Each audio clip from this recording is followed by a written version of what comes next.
Cool. Yeah, like I realized we need to we need to treat this a little bit more Professional. seriously. Yeah, otherwise it's just gonna be like. Yeah. No, I just felt bad because No, it's his yeah. place too. So. Don't worry, like, do you mind turning the? It's What do you the think? other way around. No. Ah, yeah. Exactly. It's shinier that way. Exactly. Yeah. No, don't worry, because like we have this agreement. Like he also records, so like we make sure that Okay. both That's of us true. like are recording. So it's like when we record, it's like we make sure to Okay, let the yeah. other person That's do good. their thing, because otherwise like we need to be supportive of each other instead of like being in each other's way. Yeah, for sure. You know? I just never kicked somebody out of their own living room before, you know. So How does it feel, bro? feels good, you know. Right, there we go. Second high five. Right. So Okay. Low hanging fruit. The low-hanging fruit, should we... But here's my 2 cents on this. It's like literally what you can do is, so this philosophy, I really enjoy this philosophy of like, make a list of your best friends, and it's like, why don't you just make a list of like 10 closest women to you and be like, and start from the top. You mean like reaching out to them? Yeah, reaching out or not reaching out to them, but because like something that I've learned from Angat is actually it's good to like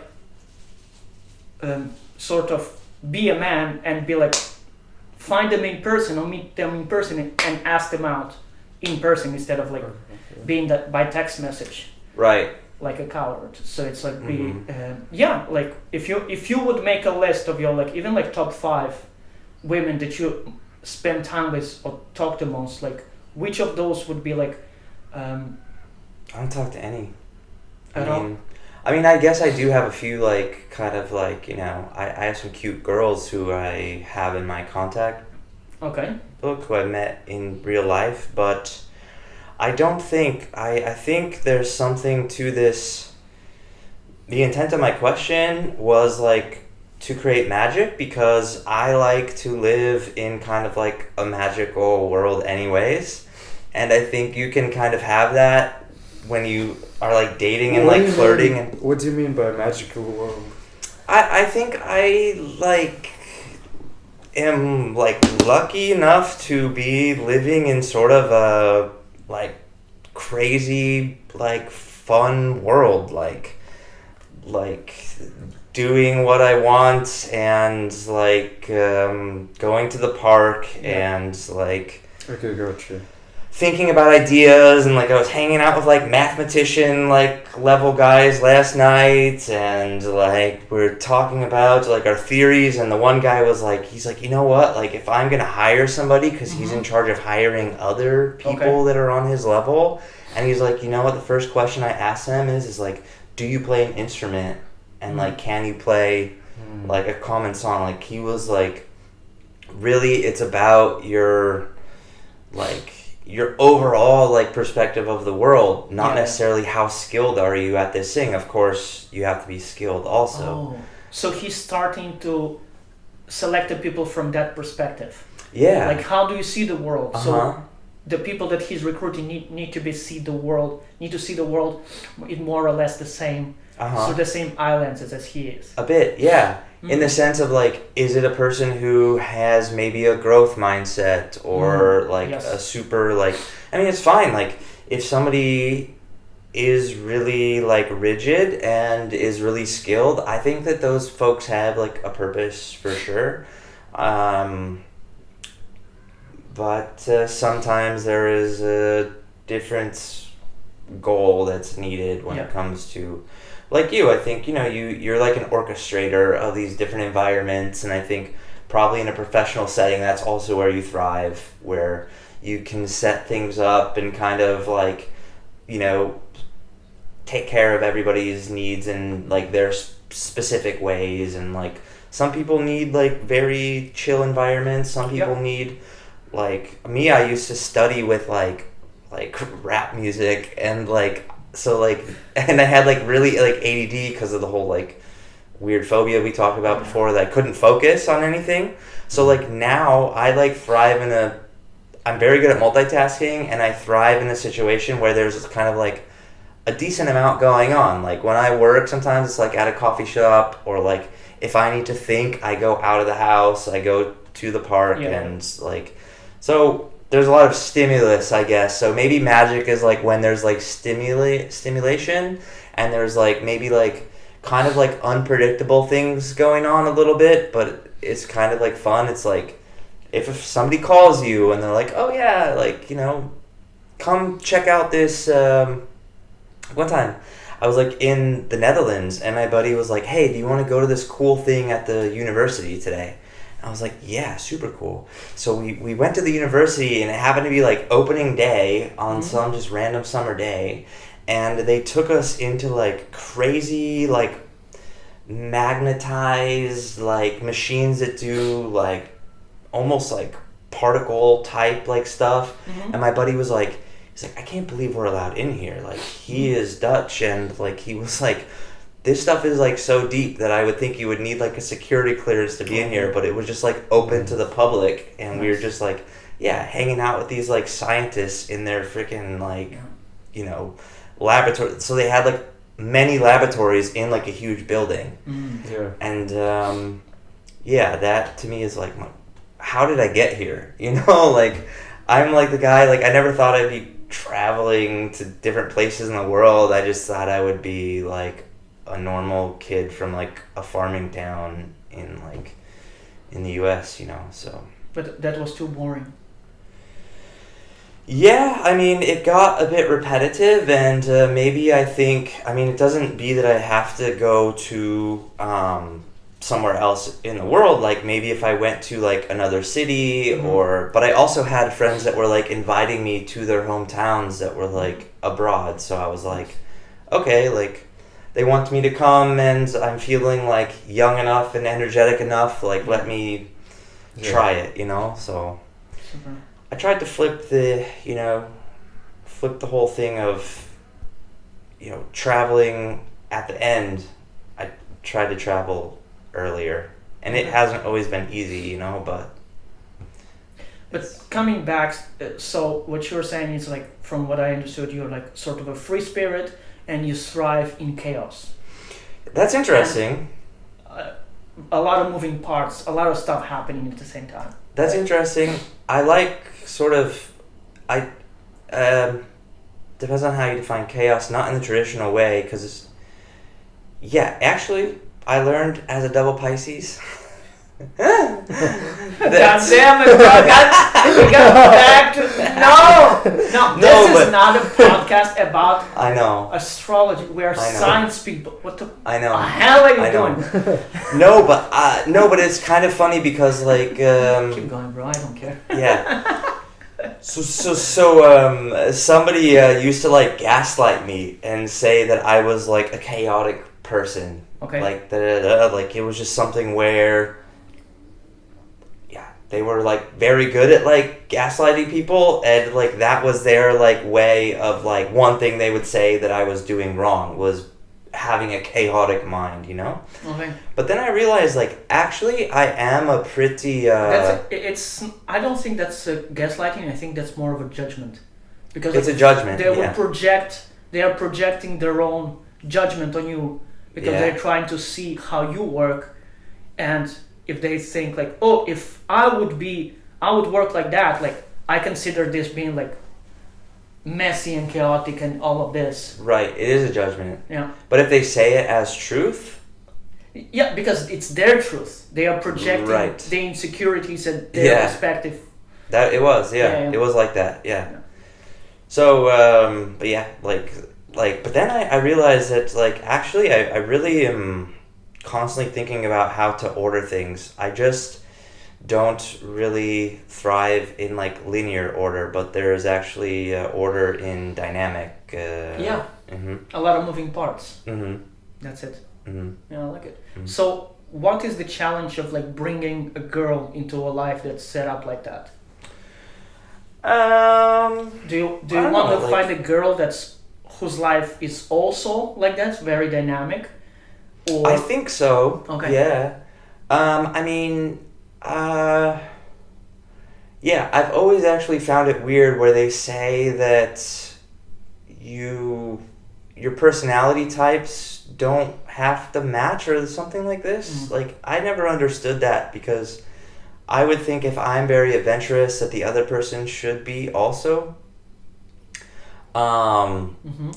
I felt like, in my experience, that if somebody is like not as adventurous as me, that there is friction there. Like, if I'm like going out, I mean, I value somebody who is going to be like cooking or staying like home and doing all the homes. Like, that's awesome to me, you know. But like, in the past it turned into like sort of like a friction, because like they don't know what I'm doing and they get suspicious, even though I have no like. Yeah. I'm not the type of person to like cheat and stuff like that. So.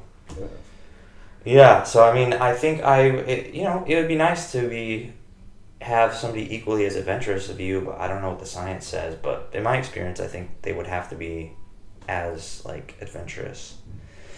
I think to me, it just comes down to like dynamic versus like linear, like maybe habit. Yeah. Which I also like to have habits, you know.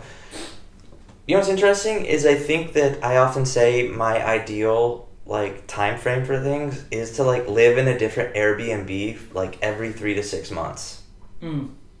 Airbnb, my own house, whatever it is, or friends' houses, whatever it is, like. But I like to live in like kind of a different city every few months, ideally. Did you move a lot when you were a kid? Where's that come from? No, I don't know. You're just so bored that you need to be moving around all the time. Yeah. Or you like the novelty? I like the novelty, yeah. Like, I don't know. I just don't like going to the same coffee shop every, like, day or, like... Okay. Yeah. Yeah, you do with Josefina. Josefina, yeah. But it's like we also get to, like, walk there. So we, like, walk around the whole town. And sometimes I get to pop into a store and, like, But, you know, going back to the date thing and, like, living, like, a chaotic life... Like, I kind of relate to it. So, like, what happens is, like, I think if you're in university, you see a girl, like, every day. Like, if you want to seriously date someone, and you're in a university, or you're at work where you go to the office every day, that's, like, a really good way to meet somebody. Yeah. But if you just work from home, or you have your own schedule... You don't really get that, you know. You don't get like a lot of like natural ways to build up a relationship. So you gotta go to activities, right? Like you go to a bunch of things, right? Like I think like in my case it's a bit different. So I ended up setting my life in such a dynamic way where I just meet new people, including women, like naturally, and that's it. Nice. Because that just happens. That was not sort of the purpose of it. I just wanted to build a life as interesting and as fun as I could, and it's just like improv theater and poetry, storytelling, stand-up comedy, and dancing, all of this stuff, and deep conversations, deep talks. It just like I end up like attracting a lot of women to that side. So in my case, I sort of have an advantage where I don't need to get out of my normal routine to go and find a potential romantic partner, because it's just like I'm in most of the activities that I do, I'm surrounded by women. And that just happened. But I also noticed that there's this factor, and Zuki was also talking a bit about it. If a man remains single for a long time, it means like something within him, there is like certain characteristics that he might have that are not very attractive in the eyes of women who are looking for a partner. And there's this one thing that we arrived to the conclusion where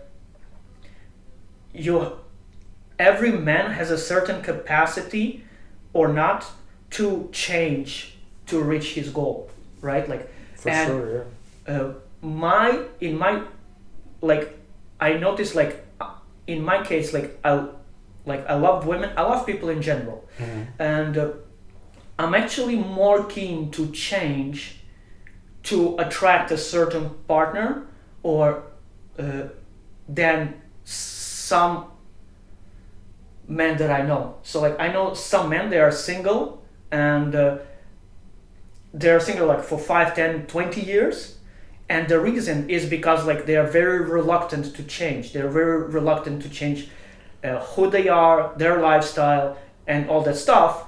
And the way they are is just like, it's not really presentable. It's not really a lifestyle that a woman wants to be a part of. You know, it's like because it's too boring. And it's like, I don't know, nothing's happening, or it's not interesting enough, or whatever the case is. And in my case, it's just like I live an interesting life, and it's like when I invite a girl into my life, all of a sudden it's like it's very interesting, and women want to be a part of it because like there's always new stuff, amazing people, amazing events, great dinners, this and that. So it's like there's always interesting stuff to do. So it's like it depends. It very much depends on who you are and how much also work you are willing to do, like to get the result that you want. Because I think a lot of men want the result, but something that I notice, especially here in Portugal, a lot of men want the result, they don't want to do the work, right? A lot of men want to drive a Ferrari or Lamborghini, but it's like they're not willing to put like 10 years, sacrifice 10 years of their life like to get there. They want the outcome without having to do the work. And that doesn't really work out. And there's this philosophy that I think our society and social media as well is telling us is like fast and easy. You know, like that doesn't really work. It's like the best things are not fast and not easy. Like there are good things that are fast and easy, but like it's very rare. It's maybe like 1 in 100, which means the other 99, to get the other 99 things, it actually will require work and effort and consistency and sacrifice to get them.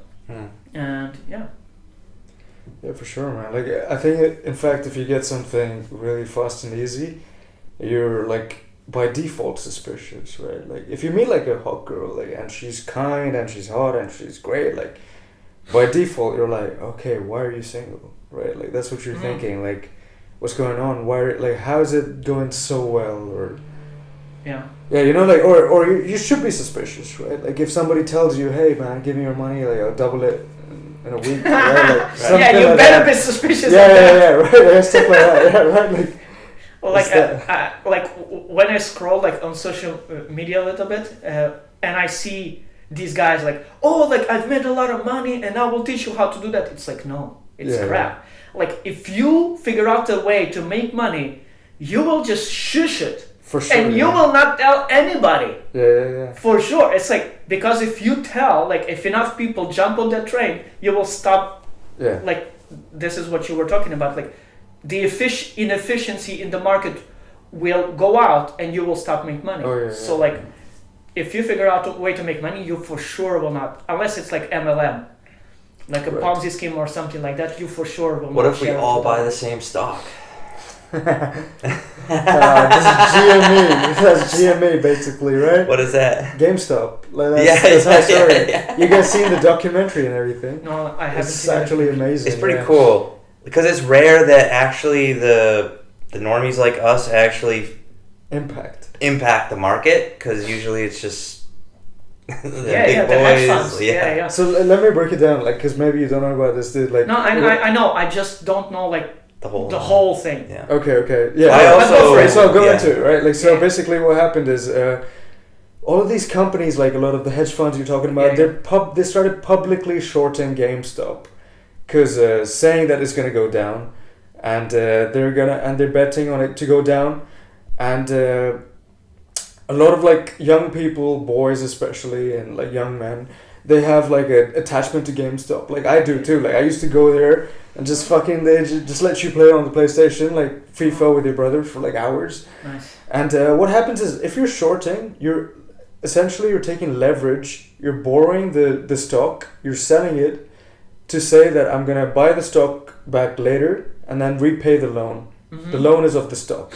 So there's leverage in the market. What happens is this leverage can be squeezed. What happened at one point, if the price goes up, they're forced to liquidate their loan buy it back so they can repay the loan back. Yeah. So that's it happens automatically on the platform. Mm-hmm.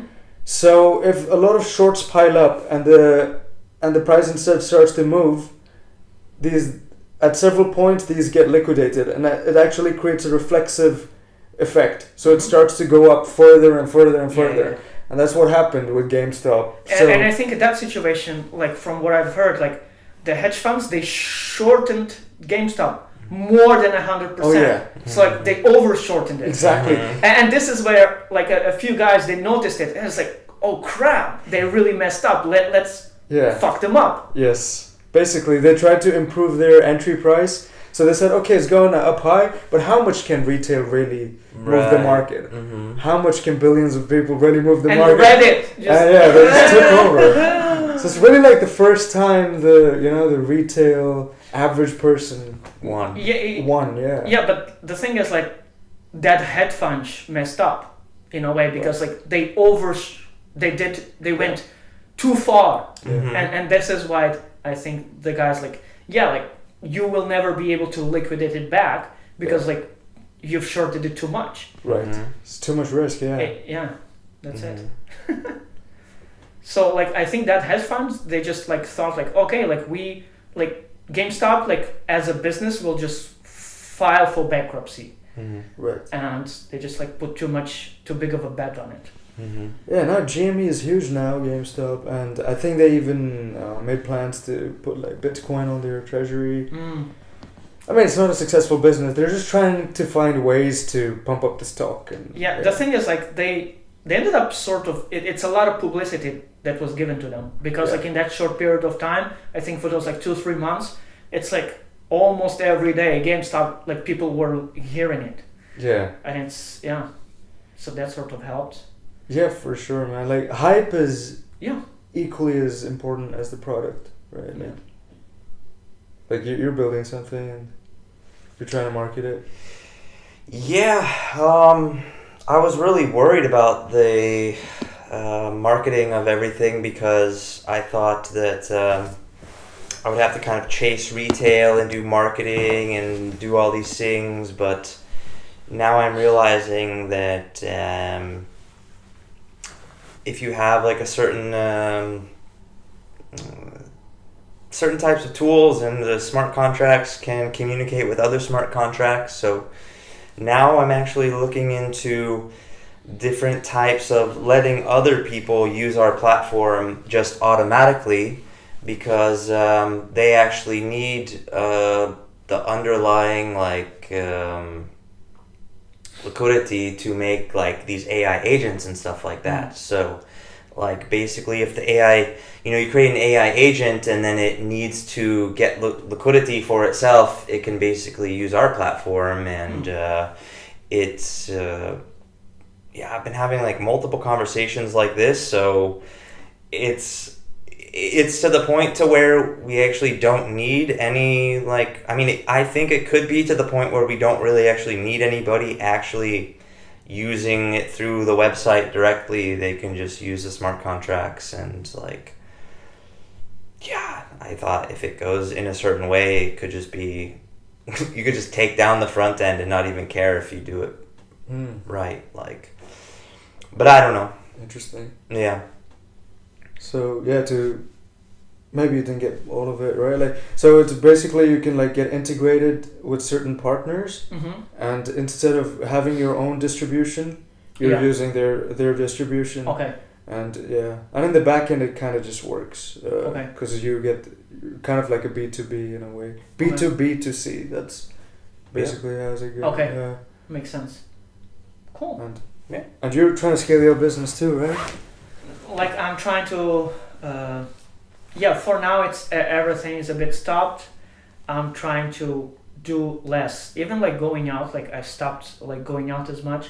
I've actually realized I've been having some therapy, and I realized that in the last 3-4 years I've been working in a functional burnout sequence where I've been working really hard for 2-3 weeks. and then like for the next 2-3 weeks I'm just like a zombie, just like almost zero productivity. And I realized like this cycle is actually like not me being tired, but I'm just like overworking and then like paralyzed because I cannot move at all. Like, and so right now I need to, and that came from like this like huge desire of being like hacking like productivity and wanting to be productive and doing great stuff, like all of that, and then like trying like also to squeeze the most out of my brain. And then I realized like there is such a thing as too much, and I need to dial down and I need to do less things, which also means like I'm trying to go out less. And for example, this is like for the last 2 weeks I've been doing like my dancing classes. I started dancing Lindy Hop, but I don't go as much dancing on Sundays anymore. Okay. Because I realized, okay, just laying down on this couch and watching like episodes of Stargate Atlantis, like something like from the 90s, really old, like science fiction. I love space, all of that stuff, and fantasy, and that just like, and so restful to me. And today I feel great. Like I woke up, I slept a lot, and I feel like full of energy. It's good, but I need to unlearn giving my all and learn how to, okay, I'm gonna work to the 80% of my abilities instead of doing 150% and trying like to execute 150% every single day. It just doesn't work. So I need to like unlearn it and then like slowly take from there. And I'm also actually working on finding my ikigai sort of way. I mostly know what it is. It's mostly like creating communities and facilitating sessions. For the viewers, what is Ikigai? So Ikigai, it's sort of like finding your purpose, right? Like finding your ideal job or ideal venture. It's sort of like one of those things is, if you do what you love, you will never have to work a day in your life, right? And it's sort of like a Venn diagram. It's intersection of something that you're good at, something that the world needs, something that's making the world a better place, and something that also you can get paid for. And that's it. The intersection of those four, it's sort of like your ikigai. And out of those four, for example, something that the world needs and something that makes the world a better place, those are not super negotiable. But for example, if you suck at something, if your ikigai, you figured out that your ikigai is that and you actually suck at it, like it's fun. And like in a couple of years, if you study hard, you can get better at it. Like I saw this guy a couple of days ago on YouTube. Like you play chess, right? So this guy, he got like, there's this scoring points for like to become the grandmaster. To become the grandmaster, I think you need to get like to 2,500 Elo, yeah. Elo. Yeah, so this guy, he was able to get to 1,200 in one day. From 0 to 1,200 in one day, 24 hours. Like he did like, for 1 week, he did like a lot of studying, this, and he literally sort of like he put like a timer, and it's like, I'm gonna try to get as much Elo as I can in 24 hours. And he got like to 1,200. And there are people, like he got himself a coach, and he said like, there are people who take years to get there, and you did it in like 24 hours. And that's it. And it's like, it's just sort of like radical like dedication and like going just ridiculously full in and on one thing. And it's like, so like even if you're not good at something, like for example, like I suffered from social anxiety, and now I speak in public. Like most of my job is actually like speaking in public. So I didn't just overcame my Achilles heel, like that sort of became one of my strengths.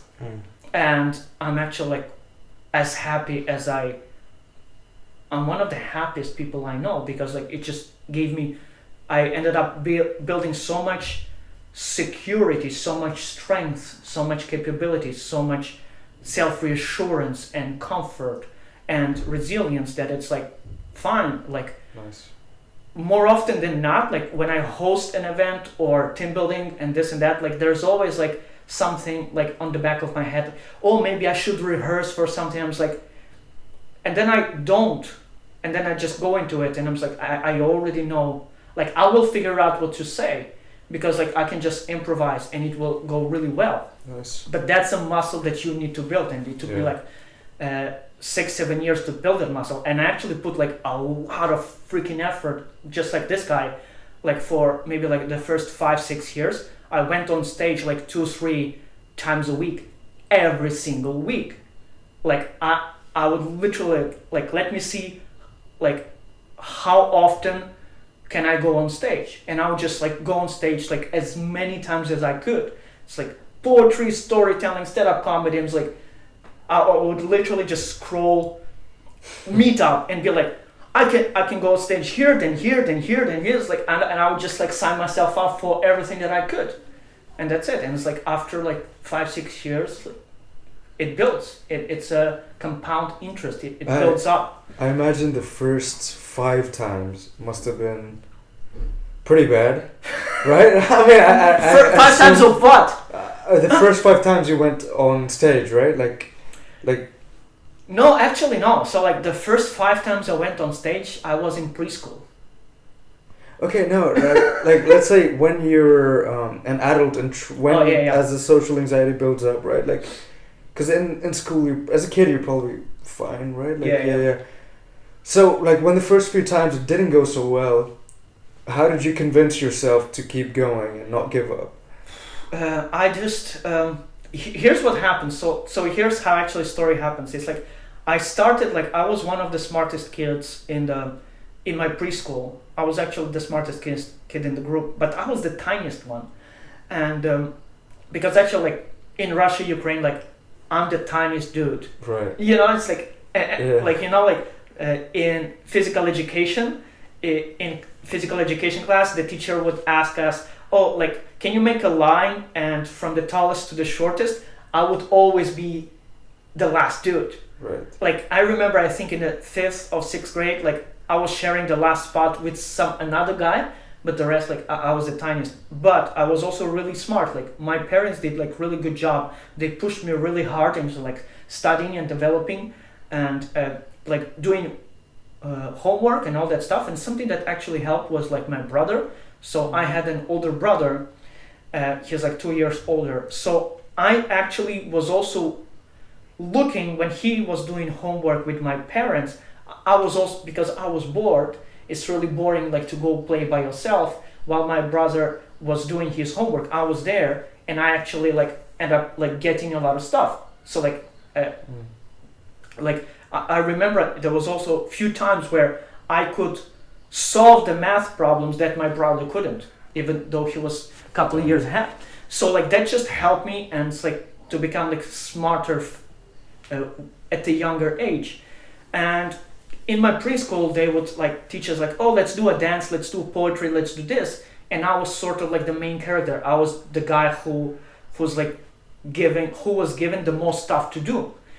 And after the last startup that I was working for, like in the corporate world, I stopped, they closed the startup, they gave us unemployment, and I thought like, oh, I remember that in high school and in college, I had the most ease to go on stage and do presentations compared to all of my colleagues that were like really anxious and really stressing. So I had social anxiety, but I didn't have as much stage fright as everybody around me. So I noticed how I was feeling more comfortable than them. And then I connected it. Oh, that is maybe because in preschool, when I was like 3, 4, 5 years old, I got a lot of exposure, and I like did a lot of theater and singing and dancing and all of that. Let me try to go back to it to see what happens. And then like the first couple, like still, when I was going on stage, like doing Toastmasters and theater, like I noticed how I had more ease. I wasn't as worried. I had more courage to just do things and improvise. The thing is, I was really a bit lazy in terms of doing, like they were asking us to write, writing your speech. And I was really lazy about that. So I just like, no, I'm here only for improvisation. I don't want to be writing speeches. I was too lazy for that because you needed to write a speech that would be 5 to 7 minute long. And I would just go there, do improvised versions. And that's it. So I just sort of like, let me try to do something, to try again in doing like something public speaking on stage stuff, something that was really good like 30 years ago. Let me try like when I was like, let me try like to see if I can do something there. And it's like one thing just led to another. There was a couple of flops. I remember there was like I was hosting an open mic, and the day before I had like a mental breakdown because I was doing way too many projects, and my brain just blew up, and I cannot do this anymore. I quit like 4 or 5 projects, and I actually wanted to cancel the open mic, but I decided not to because like I was gonna be like, okay, I'm gonna do my best. If I'm gonna flop, I'm gonna flop, and whatever it is, like I'm just gonna move on. And that was actually a very good experience where none of my jokes landed. Everything was terrible. I was trying to rap. I forgot the lyrics. It's like everything was terrible. Like at the end, only like I did a poetry reading on Rudyard Kipling, If, and that went like more or less well, 70% well, but that was actually like really good because really good to build resilience, because today I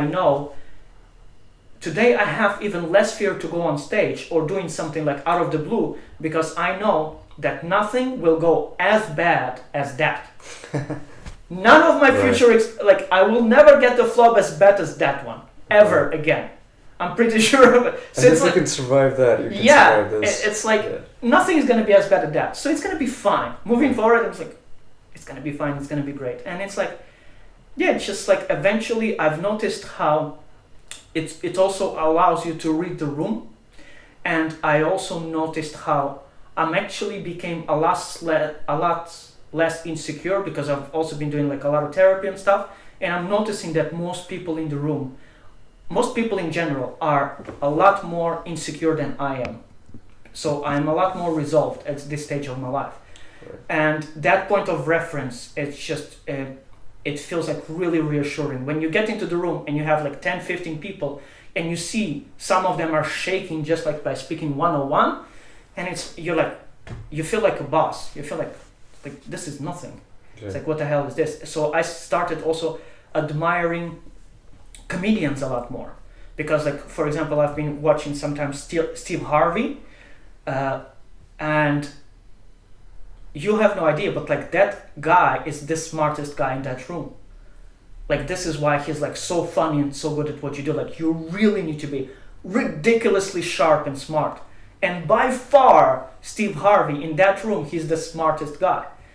Like he's the sharpest guy, and this is why he's the main attention, right? Like the central piece of the show and everything, because like he's the most interesting person in that room, and it's just great. It's just great to witness. But it's a lot of hard work to become like that smart and that interesting and that charismatic. It's like I think everybody can pretty much do that, but it's just like it's a lot of, there's no shortcut to it. Like you can read books and this, but it's like 80% of the work is actually like getting yourself on stage, and that's it. I've been talking too much. 80%, yeah. That's right. Well, I mean, yeah, get the reps in, right? Like, that's what you're saying. Exactly. Just like go and do it. Yeah. And eventually, but this is something that, well, it's most people, it just will never. They will do a couple, but not a lot. Yeah. You will not, just like maybe business and entrepreneurship startups, right? Like if you went to try a startup and you failed, what's the chance of you starting again? Trying again, right? Like, but the guys who actually are persistent, who go from one project to the next one to the next one, after like 4 or 5 projects, they're like, I know what to do. Like I've done so many mistakes, I fucked up so many times that it's like, I already know what to do. And these guys tend to be like, Yeah. tend to arrive to this success and financial stability, and like their life like flourishes financially wise. But it's like you have to like keep doing that. You have to keep messing up until you learn what are the right things to do. And I think most people in the world where we live, it's like they're lacking that consistency and persistence and grit.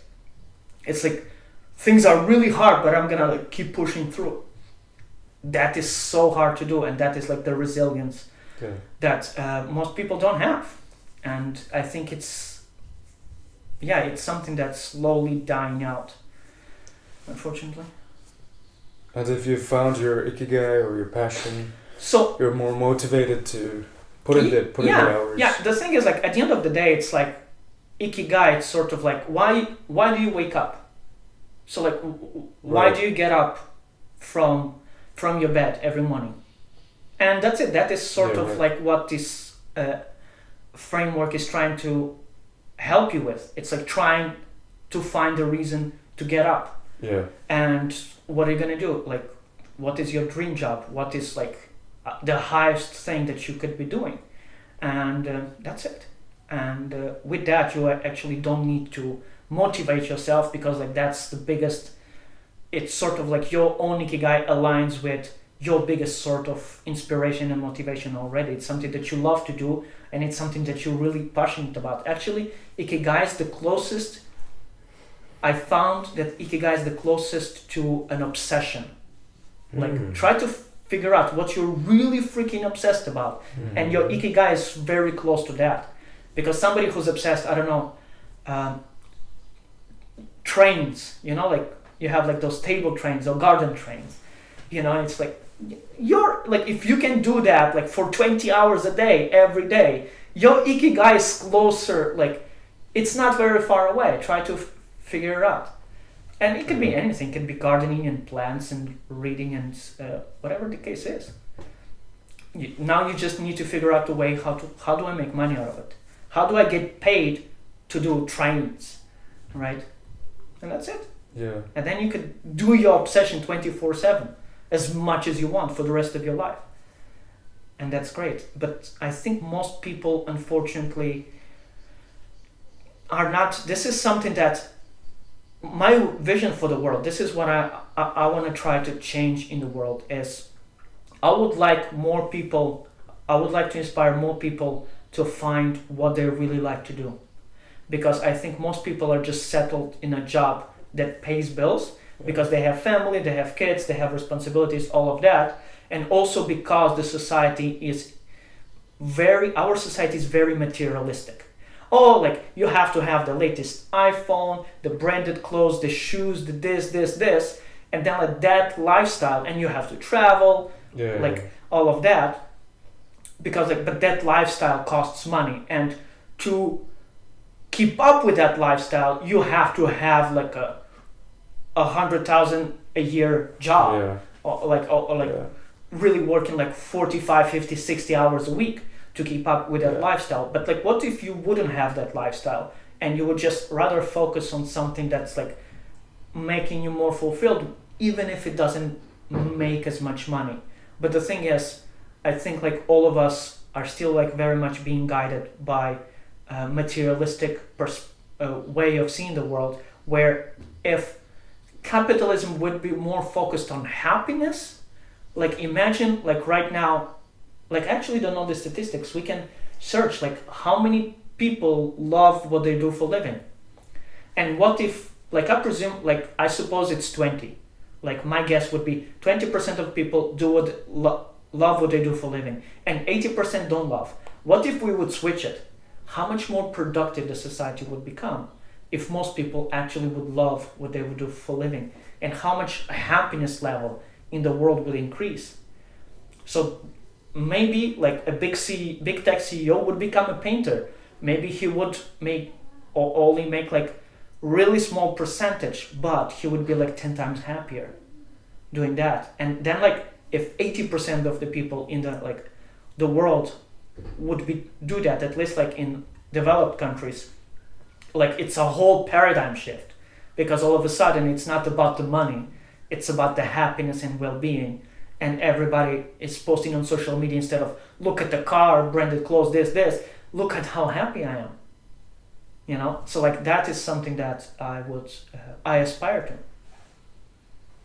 Nice. Okay, I'm asking, how many people love their job and what could we do to increase the percentage? Nice. So, it says, according to recent data, 20 to 21% of employees worldwide are truly engaged in loving their work. The concept, I mentioned Ikigai too. I said, Ikigai is the reason for being, the sweet spot where 4 circles overlap. What you love, what you're good at, and what the world needs, and what you can be paid for. Yeah. Based on the latest State of the Global Workplace reports, the numbers tell a story of engagement slump. The 20% are the ones that are engaged, they find meaning, feel connected to their team, and are productive. Nice. 64% are the quiet quitters, the ones who are not engaged, they show up and do the bare minimum, but lack any emotional connection to their work. The actively disengaged, 16%, these workers are unhappy and often spread that unhappiness to others. Damn. So those are better to be unhireable. Yes, and here is the solution ideas, because I asked for nice. Fix the manager gap. Recent data shows that manager engagement has actually dropped faster than employee engagement. So the solution could be to have companies train managers to be coaches, not just bosses. When a manager focuses on employees' strengths rather than their mistakes, engagement scores typically triple. Job crafting. Most people wait for their job to become meaningful, but job crafting allows you to reshape your current role. So you change your tasks, you change who you interact with in your job, and you change what the purpose is of your job. So the example is a janitor isn't just cleaning, they are creating a safe environment for healing.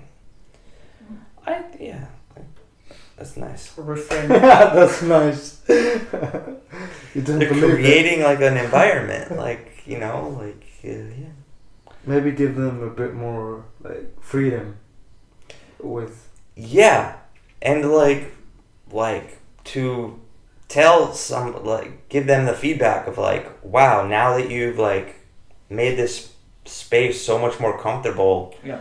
By cleaning it and organizing it,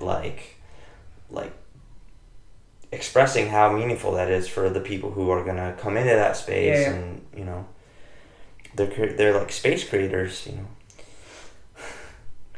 Autonomy and flexibility. 2026 data shows that fully remote are 30% and hybrid are 25%. They report significantly higher engagement than those forced into on-site roles where remote work is possible but not allowed. That's 17%. Giving people control over how and where they work satisfies the what you love quadrant of Ikigai. So you could increase skill development and profit sharing.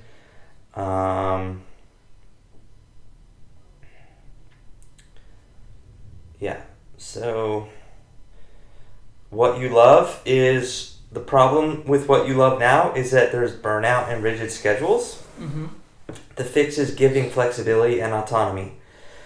The other Ikigai quadrant, what you're good at, it means there's a lack of training and development, but you would have strengths-based management. The other quadrant, what the world needs, the problem is people feel like a cog in the machine, but you need to clarify the company's mission and impact statements. The fourth and last one, what you're paid for. 57% are living paycheck to paycheck, give fair wages and profit sharing. Yeah, that's actually, I would say, it's the biggest struggle. It's it's very nice for me to talk about purpose and ikigai, but 75% people in the world like maybe don't have as much access to water and food and hygiene and have a roof over their heads. So like 75% of people in this world live in poverty. Like it's not like you cannot fix, like this is like Zuki would say, like purpose is a nice to have, because like you need to feed yourself and you need to feed your family. Yeah. Yeah. You know. I talked to somebody recently and they were like, whoa, they basically just reached retirement and they were like, man, like I had a family with kids, like wanting them to be educated, like it was such a cost, like kids are such a cost and most people have kids, or I mean, I don't know. So I'm realizing that I'm able to have this magical, whimsical lifestyle, A, because I'm in like where we are like in the world, and B, I haven't had kids or a wife, so you know, for better or worse, or however that has happened, whatever, that's what it is. But I am not in the, if I were to have had kids, everything would be different, I'm sure. Yeah. Look at us, like 3 bums, no kids, no jobs. You know, and I'm actually liking to tell people who have like families, I'm like, thank you for repopulating the earth. Like, I appreciate it. But I mean, I support it. You know, like. Well, you're saying it's not for you. Are you not gonna have kids? Well, I mean, it just hasn't been for me. I think I'm not opposed to having kids. I don't see really what it does for me to say either yes, I'm definitely going to have kids, or no, I'm not going to have kids. Like, I'm not that, like, woo-woo to think that I need to, like, make that choice or something like that, you know? Like, I don't know. If it comes like that, then it comes like that. Like, I've never actually... It's funny, like... to not have been in a serious relationship for a long time, to not have had kids, or to not been married, like, it's not like I was, like, just, like, super sloppy and not going out, or, like, being antisocial or something like that. So, it has actually felt easy to not have a relationship, in a sense. Like, I was kind of trying to meet people, and it just hasn't, like, folded in that direction. So I think that the society's in a weird place when it comes to the environments that people feel like they have access to meet people smoothly, or I don't know, there's some strange like social stuff going on in the world sometimes. I don't know, but I feel like a lot of people like me, you know, I've also spent a lot of time like traveling. I think that actually is kind of harder to find a serious relationship, and focusing on like your like startup is also you know, does take like the whole thing. But I felt like I've worked really hard on my startup, but I feel like I've also done it in a dynamic way that's allowed me to be very social and party a lot too. So I don't know how it all works, you know, but I wish everybody the best. Are you planning to have kids? Oh yeah, would you like to have kids? Sure, yeah. A lot? It's always been in the plans for me. Like like 3 is minimum. Yeah. Nice. Oh, nice. Yeah. Did you guys know? I think I told you personally, but I don't know if I said it on camera yet, that my sister had her first child like 5-ish months ago. Okay. Oh yeah, you told us. Yeah, congrats, uncle. Thank you. Yeah. It's Tyler. like I only have one sister. It's her first child, so it's like my first like, you know, sibling-based uncleship. So, so cute. And my sister's husband though is like, he's like, yeah, like we gotta get on having our next. Like he's like, I want to get these get a bunch of kids popped out as soon as possible, and like cool. I'm like, just get it all done, yeah, and then fix the sleep after, and get catch up and get back. Yeah. How about you? Yeah, for sure. It's like I love spending time with kids. I think it's something that I didn't have in my family, like I am the youngest child in my family, and what happens is like my brother, he's single, no kids, and I also really I don't have kids in my closest friends, right? So I don't get to spend a lot of time with kids. So every time I do, like some of my closest friends, they have kids, but sometimes I see them, and it's just wonderful. It's like the kids are like so full of life. They're like they wake up happy for no reason, and they're joyful. They have this innocence. So this is something that I actually miss. I miss how I used to see the world when I was a kid. You know, like because I got to know the world, how the world works better, and it actually made me less happy because like I lost a lot of my naivety, and it's like I'm realizing how the world is like unfair and unjust, and it's like there are a lot of things happening. So I've realized that's like knowing more about the world actually doesn't make me happy, you know, happier. And kids don't have that. Like they're just dogs, you know, like a dog is always happy. Like when you come home, the dog just comes running to you. It's like he's always happy to see you and all of that. And kids are pretty much the same. And it's like, I'm not saying kids are dogs. Bro, that's exactly what kids are dogs. You heard it here first. Kids are happy for no reason. They're just like over there playing, have no responsibilities, and it's like as long as they're fed, they're healthy, they got enough sleep, they're just like happy for no reason. Good to go, yeah. Something that I've realized is like our system in our societies. I have like an elderly home here in the back, and then like there's also primary school across the road. Okay. And sometimes they bring the kids from that school to engage and like to spend time with elderly. Yeah. And this is something that I'm noticing. It's like we need sort of more of those, because like you have elderly people that are retired, have nothing to do. Like all of these old ladies and old grandpas, they need to like become like babysitters, which more often than not they are, like for their own grandkids. Right. Right. Like very often it's like if you have dad and mom that are close by, you leave your kids with them, and it's just because old people they're just like so tired, they tend not to be so much alive, you know. And kids, they bring that breath of fresh air into the room. Like as soon as the kid come in, it's like all of a sudden like the room lights up, and it's like, oh, this is fun, this is fun. Like there's a lot of play and joyful and laughter out of nowhere, and it's for sure. And I've been also like studying a lot of like into education, like how to raise your kids. And for sure I'm not going to be taking my kids into normal public school. I will try to find like an alternative schooling system, because the educational system that we have, I think it's quite outdated, and it's way behind on compared to how our world currently is. But I love kids, and I want to have like 2 or 3 as well. Nice. That would be great. And but that's actually also a very important decision, because like deciding finding a woman with whom you're gonna have your kids, it's even like more important choice than getting married, because doesn't matter what, if you're gonna have kids with that woman, you're sort of inherently signing the contract that you're gonna be connected to that woman for the rest of your life. Because even if you get divorced or something happens, both of you have to figure out a way to raise your kids together.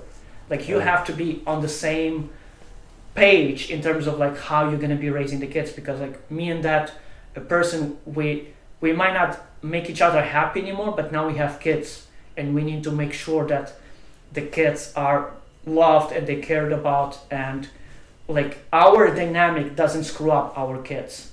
Right. You know, so like that is like a major decision, like to find like a good like a stable down to earth like romantic partner with whom like to have kids, you know.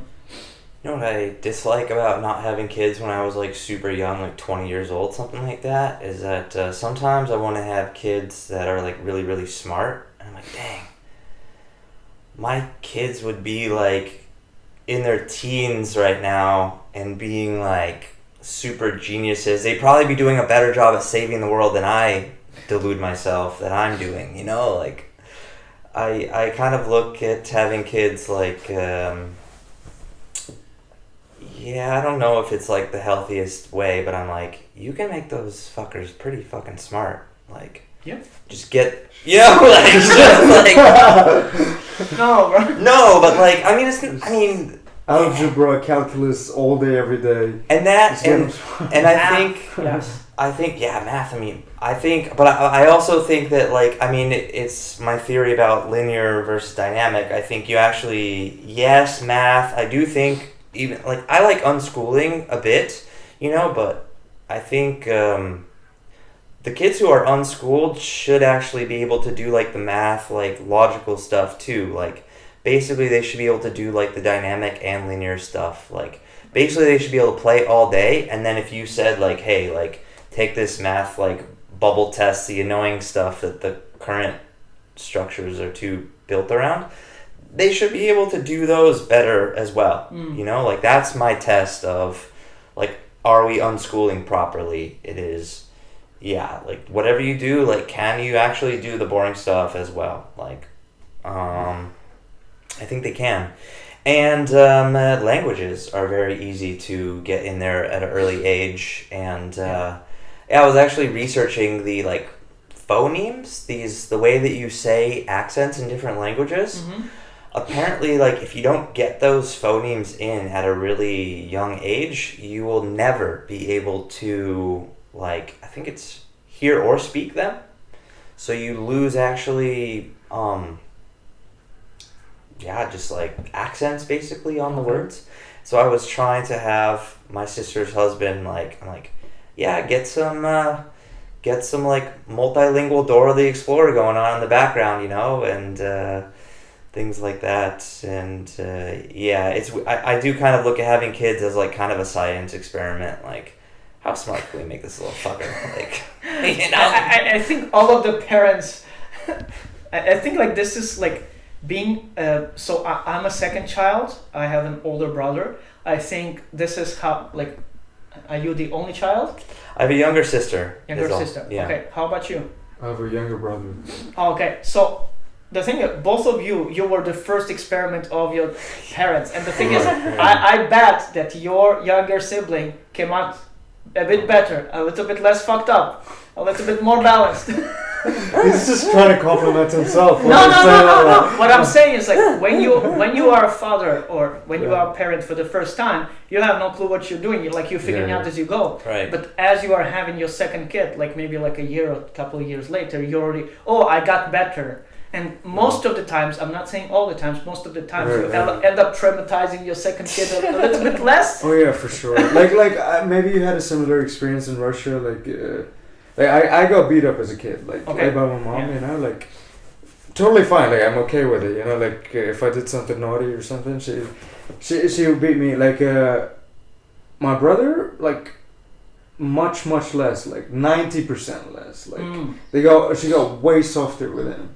So maybe the same thing happened with you and your brother, right? Yes. So like I would say, like, but with my brother, it's like the difference was that my brother, because more often than not he would be the one taking care of me. He's the responsible one, and I'm the messy one. I'm like I'm like I'm the naughty one. Yeah. Mm-hmm. And that's it. This is why like I got punished more. But that's it, because like my parents went softer on me than they went on him. Right. Because my brother, he had to take care of me and all that, so he had to be responsible and in a way grew up to grow faster, where the circumstances allowed me to be child longer than my brother. So my brother had to become adults a lot earlier to take care of me, to like feed me and like all of these things since younger age, because we didn't have money for a nanny. So like my brother would take care of me and help me do the homework and all of these things. Yeah, but I understand. I think it's but I think it's actually very important to grow up with siblings. Like if you if you get raised by your parents on your own, I think you will become a little bit more self-centered, because also in your own family it's like everything is about you, because like it's the only child, so everything is about you and for you. So you tend to become more egocentric and self-centered, where if there are other siblings, it's also not just for you but it's for them, except if in cases where like there are like 3 brothers or sisters, the one in between is pretty much invisible. So that is the one that suffers the most, because like you have the older one and you have the older one, oh, he's responsible, this, and the younger one who gets a lot of attention, and the sibling in the middle becomes just invisible. I heard, yeah. And that sort of sucks, but I think like, yeah, it just is what it is. But I wanna raise my kids in the community. You know, like the African proverb, it takes a village to raise a child. So this is what I want. I wanna figure out that. I wanna like figure out to live in a community and then have kids. So we have like a bunch of kids and they grow up together, and there's like, instead of just me and my wife raising child, no, there's like Uncle Zuki, Uncle Angat and Tyler, and it's like Right. like aunties as well, and it's like everybody pitches in into like gives their heart and soul into like raising kids. And I think we need that, and I think we miss that a bit more. For sure, yeah. Yeah, I loved hanging out with my like aunts and grandmas, and yeah, it's awesome. So you've got a nephew now or niece, you said? Yeah, niece. You know, those kids, they make great like wingmen and wingwomen. Yeah. You know? I know. I'm like, gosh, should I move back to the U.S. and just like go settle down and help raise this little child, and then have some of my own? And Here's a very simple thing. You can just, I think dating is also like making money. You need to find a strategy. So like you can just brainstorm with Gemini. It's like, hey, like, can you help me figure out a strategy so I can get a girlfriend for like, eventually I want to get married and have kids and all of that. And then you just like draw a strategy, and it's like you work on it. You stick to the strategy. Yeah, but do I really want that? It's just so risky, and I feel like there's No, that's a very good point. It's like you need to find what you want first. right. Yeah. Yeah. Well, and no, I do feel like just I'm resistant to that, because I feel like just like sort of live well and it'll figure itself out in a sense too. I like that too, as well. Yeah, I think I would maybe be on the more side of like, okay, I need to be like sort of like settling down if I had chosen a more like normal job path, you know? Startup thing does sort of make it so it's like, okay, well, all I really have to do is just like keep going, because there's enough there where it's like, you know, if I compare myself to others, we're actually highly like ahead of schedule, like years wise, for different signs of how things are going. So I'm just like, okay, I've told other people that are kind of like starting to get to a good place where they can actually put a product into the market properly. I'm like, okay, like let's give it, you know, months, not years, and see what happens. So yeah, and I mean, it's cool. I'm having a good time. Like, yeah, that's great. Here's also a suggestion for you. As I was speaking, like I'm somebody I'm more willing to change to obtain the results, mainly like get myself a girlfriend, right? And something that women value a lot in a potential in a romantic partner when they're like looking for them, it's like somebody who's like really reliable and consistent. And it's like what you can do is like to pull up from Gemini like top 10 characteristics that women look into when looking for like serious romantic partner, and see how much, and like do like after self-analysis in terms of like okay, how much do I score as each of this, And it's like, let's imagine that you're maybe not very consistent or not very reliable. It's But like the the chances thing is about this, like, you're just, if you're not very reliable, it's like you're not very likable in the Yeah, eyes of a romantic partner, like to commit to build a family with you. yes, absolutely. Like, and some people need that, like, a lot. I think for me and I wonder how many people are also in this situation to where, like, we don't even get to the point of, like, having a date a lot of times. Oh, Yeah. you're struggling to get the first date. Yeah. I mean, I wouldn't say that I'm struggling because that's not my focus right now, but, Okay. like, yeah, I mean, like, I don't want to do apps, and, like, I also, like, I am very focused on what I'm doing. Yeah, I mean, so like I understand. So that is the problem then. It's like you are highly focused on business side and the startup and project, yeah. and you're like pretty much zero And focus the on- magic. Yeah. So I don't want to, like, kill the magic by, like, doing an app, like, because I want it to be, like, organic, and I want it to be on the basis of, like, just, like, living well and, like, not just, like, forcing something. Yeah. But then it does feel like that the logic is just the numbers aren't there when you do it that way. So it's like, oh gosh, like The thing the is- magic is dead, folks. No. There's no magic. The thing is, you're a crypto bro. No, I'm not. Yes, you are. No, I'm not. What are the events that you hang out at? I go Exactly. to every no, I go to all events. I go to tech events, not tech. I go to digital nomad events. I go to the vapor punk music events. Okay. So like, with how many women do you speak? With how many women do you engage at those events? Do you engage with women?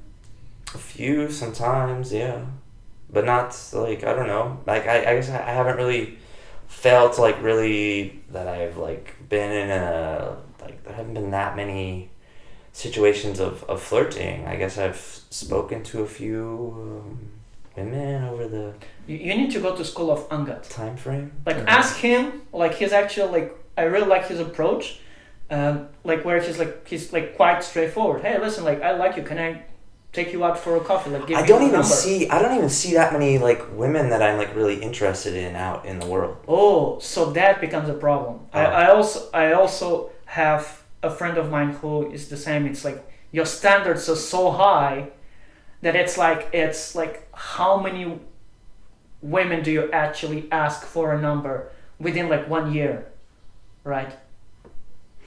Yeah, and, like, even, I mean, I've had times where I've been, like, going out and having really good times, but though during those times it was like, if I got your, like, Instagram or number or whatever, like, I was just like, it didn't matter. Then I went out the next night and I met somebody and we had, like, we go to dinner and, like, whatever, you know? So, like, I don't know. I'm not really about the, like, Instagram and phone numbering thing. Sometimes I wonder, I don't know, like... What do you mean? Like, are you? Are you gay? No, it's like. Can I be honest? Yeah, I think you're a bit self-sabotage. Yes, self-sabotaging Right. yourself. It's Okay. like, it's 21st I century. don't know, when I go out to bars and stuff like that, like, I just don't see, like, that many people that I'm really interested in. Okay, so like, but a when few, you sometimes I but do. when you find somebody interested Yeah. and then you're like, oh, I don't want to do Instagram. It's like, how Well, are we you do. supposed to I- keep in touch with that person and Yeah. create a connection? I still do it, it's just, it hasn't really gotten me really anywhere well.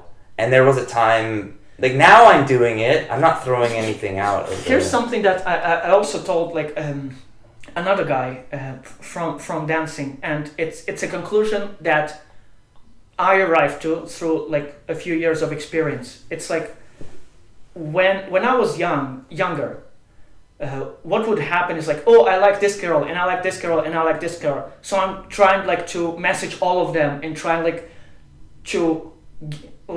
to make something happen with all of them, like 3, 4, 5 of them, and like eventually like it would work. You know, it actually doesn't work like that. That's actually a really terrible approach because you're spreading yourself too thin, and women actually feel it. They understand, like, oh, like, you're giving me some attention, but like you're not really being that invested in me, because like, and they feel like, oh, you're not being that invested because you're also messaging another X amount of girls. So my approach nowadays is like this one girl that I like, and I'm gonna go full in for the next couple of months and to see what happens. And that's it. So like, I'm focusing my energy, and it's an investment.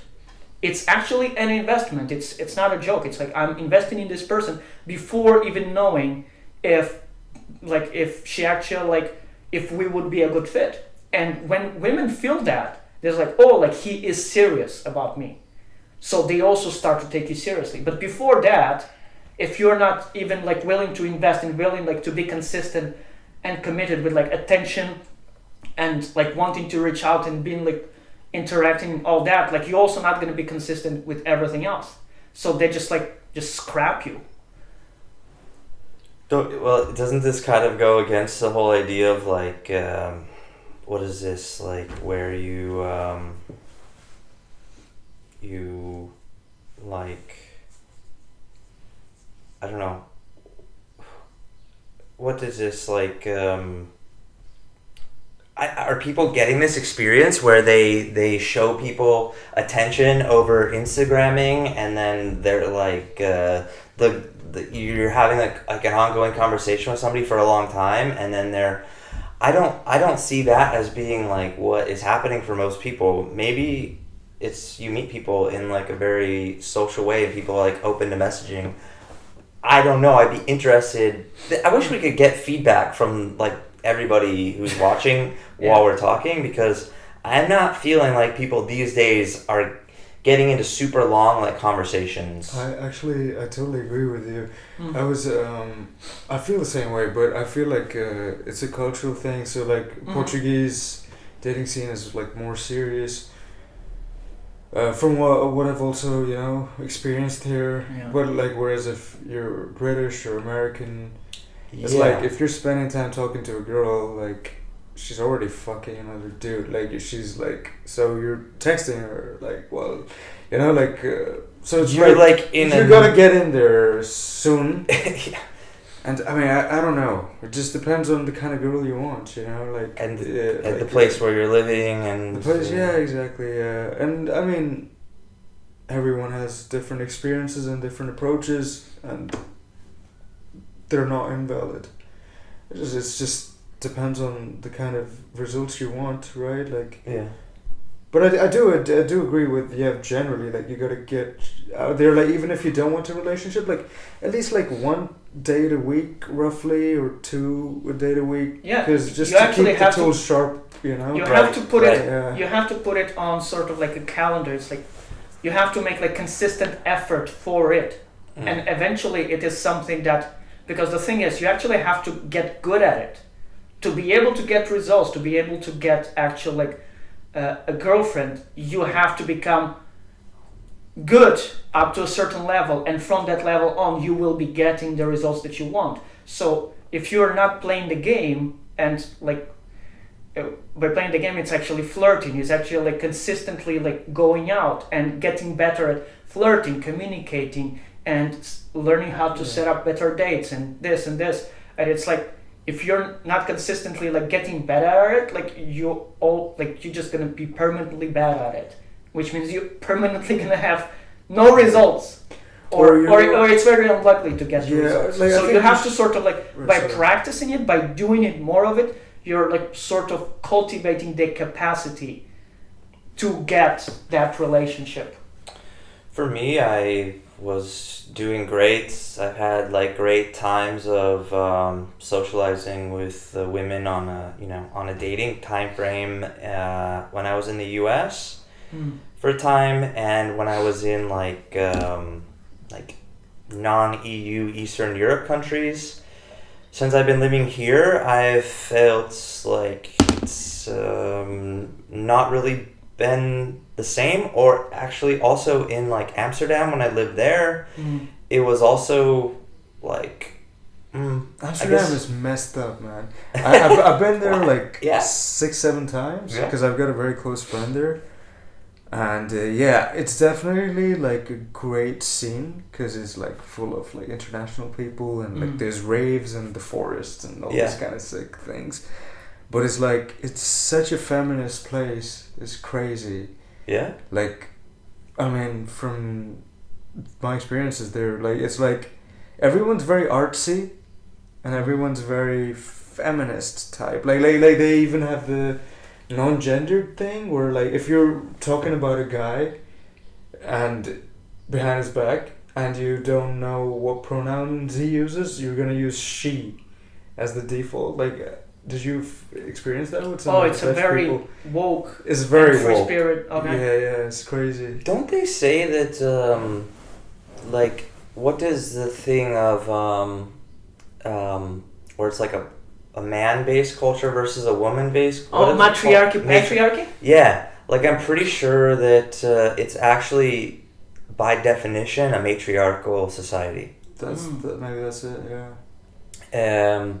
But yeah, for me it was just like business sort of stuff. So like the other thing too is like when I've met people even here, is that like it has been a lot of times under the context of startup, tech, AI, blockchain, and those are like very like business like settings. And so even like the gals who I've met there, it's like nobody wants to be like the person who's just like, you know, meeting somebody and like dating like, you know, if you're like a gal who has like a startup, you don't want to be the gal who's like dating all the other like startup guys. You want to be like a business person, you know. So it's been under the context of business a lot of times, and that in a sense is a choice that I don't regret and have enjoyed. But I also feel like at the other side of things, I worry about society and I worry about others more because I have like done a lot of social things, and I feel like there's just a lot of brokenness going on when it comes to being able to socialize and like just do a very normal thing like meet your significant other. Yeah. Here's one thing like I think all of us need to be aware of. It's like the dating culture has never been more messed up ever in history as it is right now. And on the other hand, it's messed up because it's became a lot more a hookup culture and just people don't want to commit and this and this and this, and it became so more of like Tinder-like. On the other hand, people who get really good at it end up benefiting a lot, like me, because for example, in a dancing scene that you have like a lot of guys trying to pick up girls and they notice it and they feel it, and like these fairly decent guys they just end up shining a lot, and they end up like getting a lot of attention because women like see like, oh, like these guys like are talking to all the women and this and this, but like this guy is like, yeah, he's grounded, he's stable, he's nice, and those guys end up like having, especially if they're like emotionally aware, if they're grounded, if they're present, if they like take care of themselves and they know how to speak, how to communicate, those guys get like a lot more attention because those guys become the prize, a higher price compared to everybody else. And also statistically, at least in US, there has never been like so many single women as never. Like there's like 52%. In one way it's kind of easy, just be normal, kind of. You have to define normal is and then just be like, I'm going to be normal and like be social, and in some ways it's not that hard. Yeah, but the thing is, like, I'm not normal. I tend to attract a lot of women, and I'm not normal. I'm actually quite eccentric in my way of living, in my way of existing, and it's like all of that, because like I actually go against the flow of. But the what society. if that is normal? I mean, that's like true normal. Like, no, I mean, being I energetic. wouldn't say normal. Like in my particular case, I see it as healthier. Right. Because like since like. For the last like 6-7 years, like this is something that I've been actively working on. I've been looking at the society. I'm like, what is wrong with the society that we live nowadays? It's like, oh, this is wrong, this is wrong, this is wrong, this is wrong. So I'm gathering the courage to do things in a way that I think they are right. So I'm in several areas in my life. I'm going against the current. I'm going against the norm, and that ends up being better because I ended up being a happier, becoming a better human being, like dating, like values, setting boundaries, like communication is like in a lot of different aspects I'm going against the current.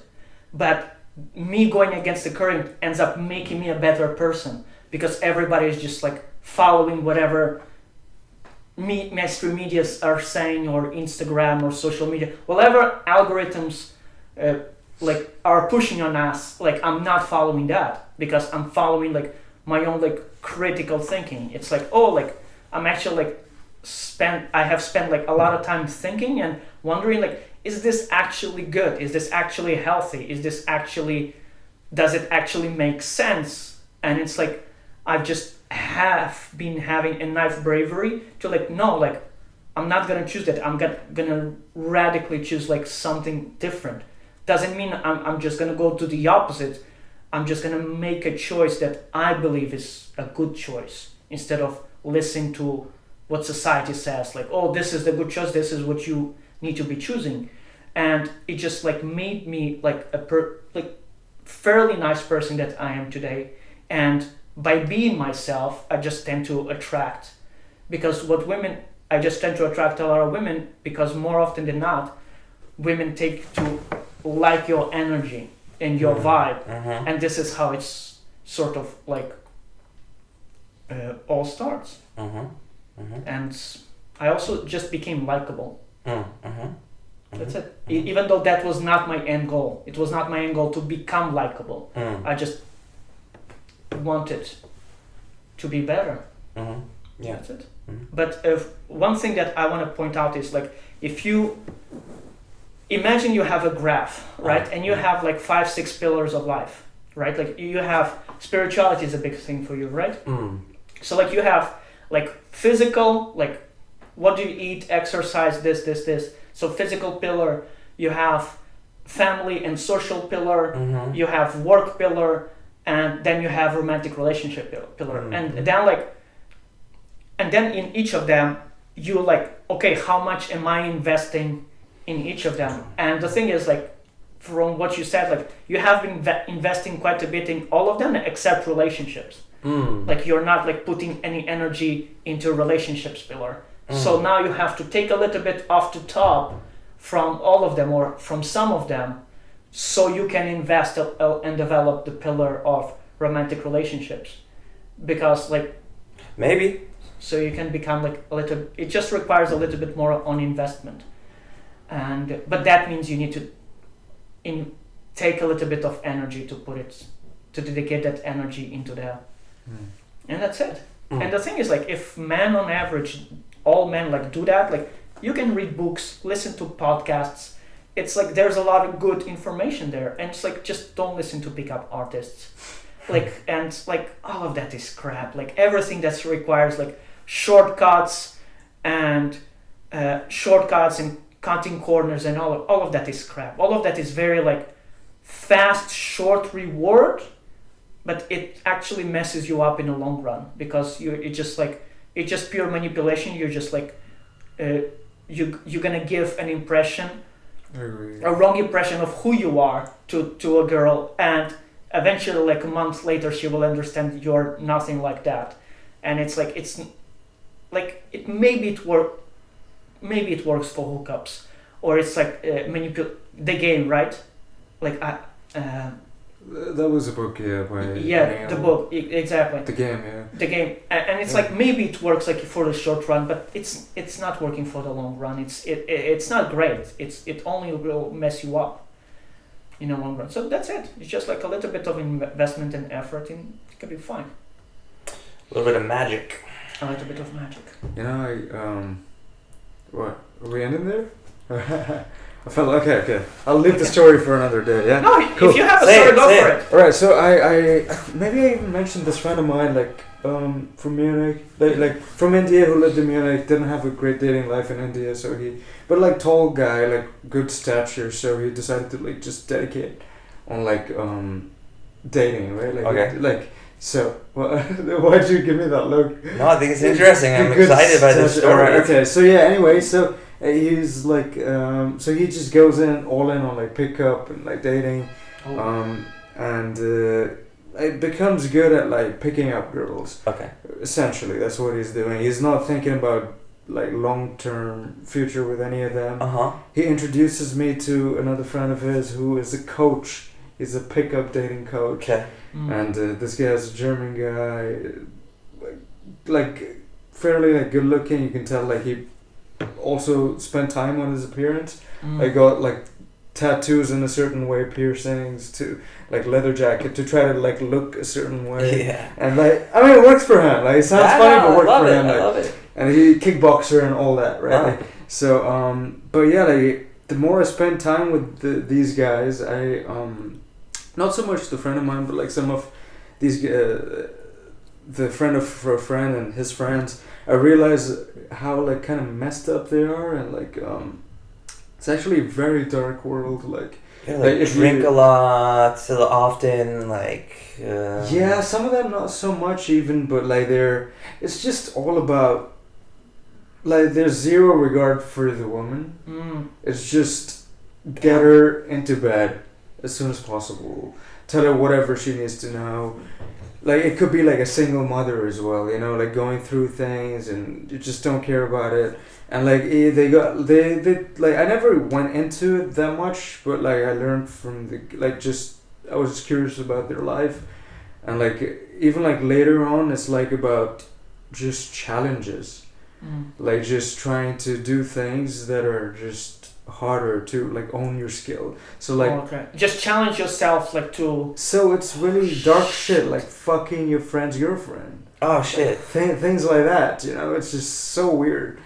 And it's just, what are you gonna get from that? Like just sex? You're gonna do all that just for sex? No, Right. The thing is like that's just like a pure manipulation game. So it's like you just Yeah. become really good liar, really good manipulator for like one single goal, and that's it. And it's like, yeah, that's sick, bro. And it's like something that like, while you were speaking, something that actually came into my mind is like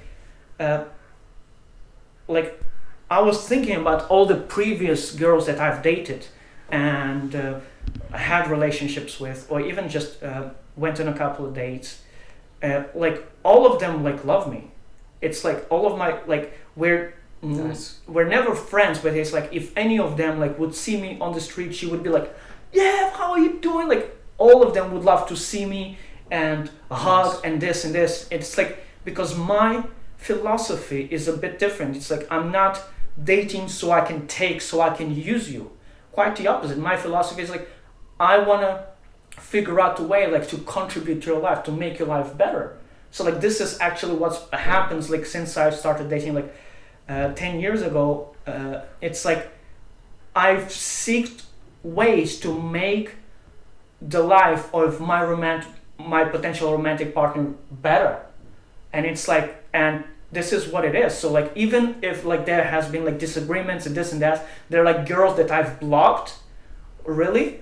And even those girls, if I see them on the street, like they would want to be part of my life. They would want like to hang out with me and spend time with me, and it's like, and all of that, because like I was really nice to them.